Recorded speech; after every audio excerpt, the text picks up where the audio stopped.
We are coming to you from East Africa. We're right now in Tanzania wrapping up a 3-week trip, and we've been in several countries already, training church planners and laying plans for even more and learning some things about community development, works of compassion, systems that we want to implement with Petros Network. So we started out in South Sudan, very difficult place, 110 degrees when we went there. It was pretty hot. It was very hot. It's my first time going in, so there was an element of fear.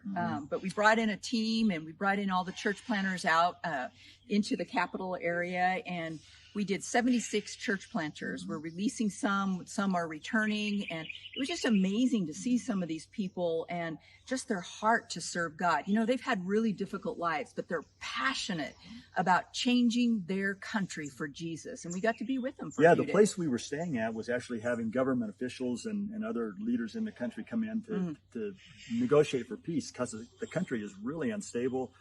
There's been civil war, there's lawlessness, there's deep poverty.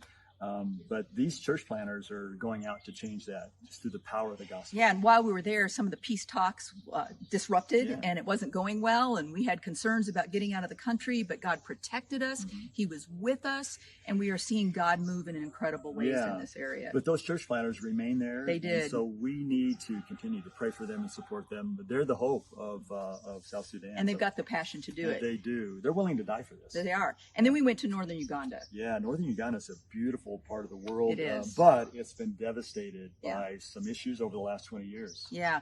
It's an area where Joseph Kony, who led the Lord's Resistant Army, ruled and reigned. He was a very demonic leader, and we're really seeing the trauma from that. In fact, some of the church planners, whether it come from the refugee camp or came from the villages in northern Uganda, have gone through severe trauma. Some of them were captured by the Lord Resistant Army, escapes, hid in the bush, suffered with severe situations that I probably can't even repeat here on a video to you. Pretty traumatic.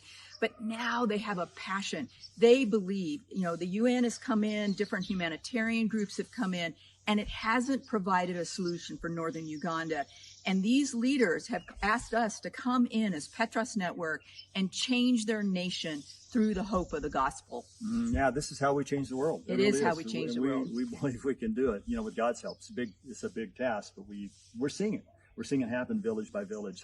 Then we ended up in Tanzania, an incredibly beautiful country. But why don't you just share why we're here? Yeah, well, Petros Network, what we put our energy into is sharing the gospel, but also showing the gospel, and then spreading, multiplying and duplicating and changing social and transforming social structures within a region.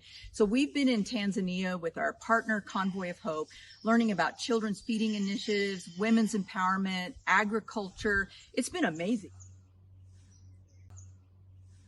We're looking for ways to go deep into the rural villages and be a cause for transformation in the name of Jesus. We call that redemptive lift. We do. I mean, everything in the village lifts by the presence of the gospel being lived out by the new believers. Yeah. And so we've seen that already, but we think adding some of these sustainable, self-propagating practices to the indigenous workers is going to absolutely transform the areas that we're working in. So we're just grateful for you. Your prayer support, your giving, just your encouragement of us. This is a big task. Yeah, and it's spiritual warfare. So when we go, we're so grateful for your prayers and the support that you give through that, because without the power of God, this cannot be done. It's not possible to be done. Well, so many people still live in unreached areas. They've never heard of Jesus Christ. So again, thank you. Thank you for your support, your prayer, and God bless you.